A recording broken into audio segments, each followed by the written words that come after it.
जिला अरवल, मधुबनी, दरभंगा, समस्तीपुर, अररिया, बिहार के तमाम जगह से आए लोगों का मैं हार्दिक स्वागत करता हूं और साथ ही क्षमा मांगता हूं कि आप लोगों से को बहुत लंबा वेट करना पड़ा, 1-2 घंटा। इसके लिए क्षमा प्रार्थी हैं, थोड़ा सा लेट हो जाता है। देखिए, आज जो है यदि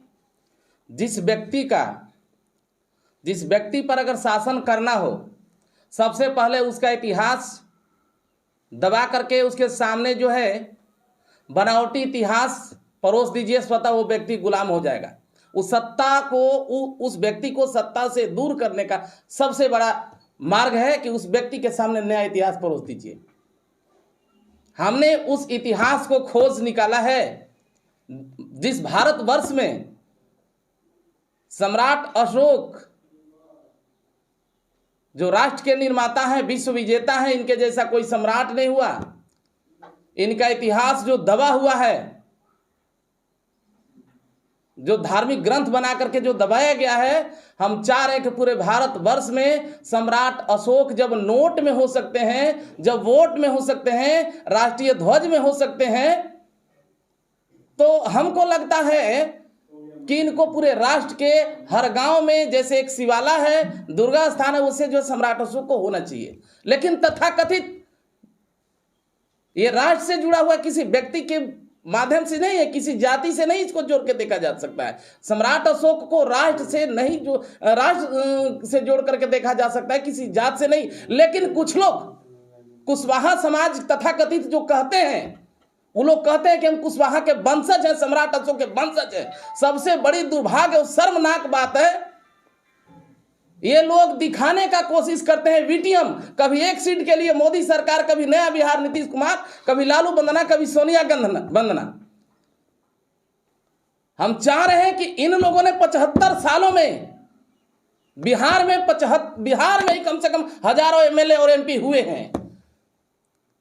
आखिर इन लोगों को कौन अपना इतिहास उघाड़ने से रखा था? ये लोग वीटीएम है, वीटीएम यानी वोट ट्रांसफर मशीन। ये लोग एक सीट के लिए कभी लालू के पास, कभी नीतीश के पास, कभी मोदी के पास, कभी कांग्रेस के पास जाते हैं। खासतौर से जो कुशवाहा समाज के लोग हैं, ये अपने पूरे कुशवाहा समाज जो 1.25 करोड़ कोयरी है, उन लोगों को नीलाम कर दिया है एक सीट के लिए। यही उपेंद्र कुशवाहा कल नीतीश कुमार को जो है कुशवाहा का सब गंदा लीडर अगर किसी को कहा जाए तो उपेंद्र कुशवाहा, सम्राट चौधरी है, नागमणि है। इन लोगों के चलते हमारी आबादी 1.25 करोड़ है पूरे बिहार में, लेकिन आज इन लोगों के चलते पहचान नहीं बन पाई है। कभी लौकू समीकरण बनता है 1.5% वाला कुर्मी, उसका नेता बनता है, 13%, 12% वाला कुशवाहा अगर पिछलगू बनता है, तो कहीं ना कहीं उपेंद्र कुशवाहा और सम्राट चौधरी का देन है। ये समाज को फिर दोबारा बरगलाने का काम कर रहे हैं। आज अगर ये लोग जितना ड्रामा कर रहे हैं, कुशवाहा समाज का दिखाने का बात कर रहे हैं, सम्राट अशोक का दिखाने का, जगदेव का बात कर रहे हैं, आखिर ये लोग चाहे होते तो इन लोगों को कौन रोका था अपना इतिहास दोहराने के लिए? ओरिजिनल पुत्र वो नहीं होता है जो दूसरे के बाप को बाप कहे। ओरिजिनल पुत्र वो होता है जो अपने बाप को दूसरे से बेटा कहलवाने का क्षमता रखता हो। हम इन लोगों के माध्यम से कुशवाहा समाज में, खासतौर से पूरे भारतवर्ष में, हम कहना जा रहे हैं कि जितने भी ये लोग दिखाने की कोशिश कर रहे हैं कि कुशवाहा समाज के लीडर हैं, और ये तब जब चुनाव आता है तब हम चाह रहे हैं कि इन लोगों को पूरा जो है समाज रिटायर्ड हट है। ये लोग कुर्सी के लिए हैं, ओनली फॉर कुर्सी। कभी नीतीश वंदना, कभी मोदी वंदना, कभी लालू वंदना। ऐसे लोगों को रिटायर हट कर देना चाहिए मार्केट से, जो एक सीट के लिए कहीं जाते हैं। क्योंकि कोई भी पार्टी, कोई भी विचारधारा किसी व्यक्ति के लिए, किसी नेता के लिए अपने मां के समान है। और ऐसे नेता जो कल मोदी जी के साथ थे, मोदी जी का गुणगान करते थे, आज नीतीश जी के साथ है, नीतीश जी का गुणगान कर रहे हैं। कल लालू जी के साथ है, लालू जी का गुणगान कर रहे हैं और नीतीश जी का विरोध कर रहे हैं। हमको लगता है एक नेता के लिए पार्टी जो उसकी मां के समान होता है, लेकिन कुशवाहा समाज के नेता जो अपने पार्टी विचारधारा यानी अपने मां को एक सीट के लिए गिरवी रख देंगे, उससे कभी जो समाज का हित नहीं हो सकता है। खासतौर से सारे पार्टियों में ऐसा है, लेकिन बहुत दर्द होता है। लोग हम सब पर नहीं बरसते, हम सम्राट अशोक कुशवाहा के नहीं है, लेकिन वो दिखाने का काम करते हैं। इलेक्शन के टाइम में सबसे बड़का फोटो सम्राट अशोक के फोटो पर लगता है, बैनर पे उपेंद्र कुशवाहा के लगता है, फिर सम्राट चौधरी के लगता है, नागमणि जी के पास लगता है।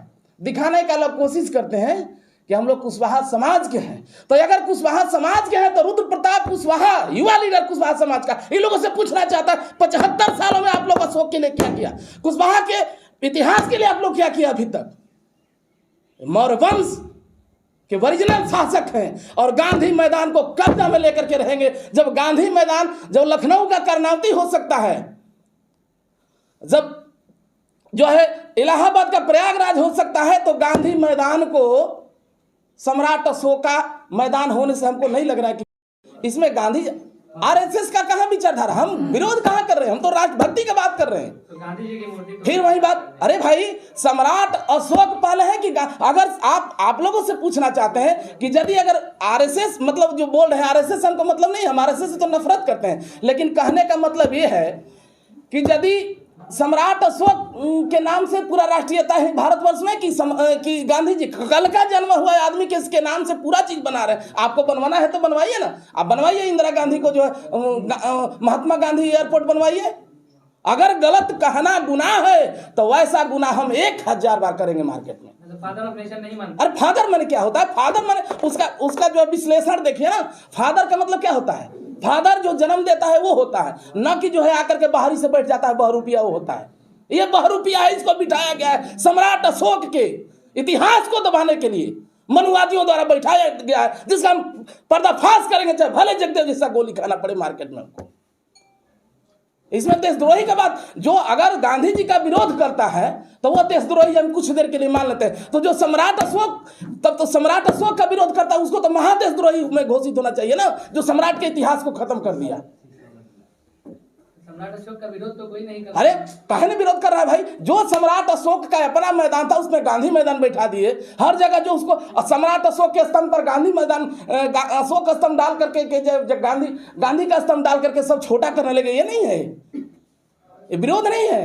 अच्छा ये बताइए, प्रेस कॉन्फ्रेंस करने के पीछे आपका मेन मुद्दा क्या, मेन मुद्दा बताइए। मेन मुद्दा है कि 12 मार्च को हम सम्राट अशोक का मूर्ति मतलब अनावरण करने जा रहे हैं कैमूर में, और उस दिन से पूरे बिहार में हम चाह रहे हैं कि हर 40 डिस्ट्रिक्ट से के 544 गांव में पहले बार जो हम सम्राट अशोक का मूर्ति अनावरण होगा, उस इतिहास को हम दोहराएंगे। कैमूर में कहाँ पर? नहीं, सम्राट अशोक का यही तो बात हम आपसे बोल रहे हैं, जो आप कहना चाह रहे हैं। ये बात खाली चुनाव के ही समय में क्यों आता है, चुनाव से पहले क्यों नहीं? ये लोग क्या कर रहे थे जो दिखाने का प्रयास करते हैं सम्राट अशोक के वंशज हैं? ये खाली चुनाव के समय में क्या, हमने 45 लाख में अपना 3 गाड़ी बेच करके 45 लाख में 15 मूर्ति देने का काम किया। हमने समाज को दिशा निर्देश देने का काम किया कि देश के दलित, बैकवर्ड और राष्ट्र के जो राष्ट्रभक्त हैं वो लोग जग चुके हैं। अब बिगुल एक दूसरा बजने जा रहा है पूरे देश में। आप तो जानते हैं कि हम युवाओं के रोजगार के लिए हैं, लेकिन तब तक लगता था, अभी बड़ा उठा पटक चलता है कि लोग कुशवाहा का नेता 2-4-5 को मार्केट में निकले थे और बहुत दिन से लोग उनको ढो रहे हैं। उन लोगों ने कौन इनका इतिहास मतलब लिखने से मना किया था? भाई आप वर्षों से सांसद थे, वर्षों से एमएलए थे, वर्षों से एमपी थे, वर्षों से मिनिस्टर थे, तब आपको तो कोई नहीं रोका था। तो मतलब हमको लगता है कि वो होना चाहिए। सबसे पहले राष्ट्र है, इसके बाद जो है हो रोजगार जी। किस तरह का रोजगार दीजिएगा युवाओं को? युवाओं को रोजगार गवर्नमेंट इन्वेस्ट करे बिहार में 1000 करोड़ रुपए हर प्रखंड में, और हर प्रखंड में अगर 1000 करोड़ लगता है तो हमको जहां तक अनुमान है कि कम से कम 30-40 हजार लोगों को हर प्रखंड में रोजगार मिल जाएगा। गवर्नमेंट इस पर इन्वेस्ट करे। अगर बाहर से इन्वेस्टर नहीं आता है तो कहीं ना कहीं गवर्नमेंट का, जब भी चुनाव आता है तो क्या भाई 2025 में इलेक्शन है तो 2028 तक रोजगार मिल जाएगा। अरे भाई 2025 में इलेक्शन है तो 2024 में क्यों नहीं? अब मोदी जी गलत बोल रहे हैं कि नीतीश जी बोल रहे हैं गलत? ये लोग, सही बात ये है, ये लोग कभी नहीं चाहता है कि बिहार में युवाओं को रोजगार मिले, क्योंकि लोग जानते हैं कि जिस दिन बिहार में युवाओं को रोजगार मिल जाएगा नेताओं के रैलियों में भीड़ नहीं आएगी। ये इसलिए ये लोग अपंगों और नपंगों बना करके बिहार के, देश के युवाओं को रखना चाहते हैं।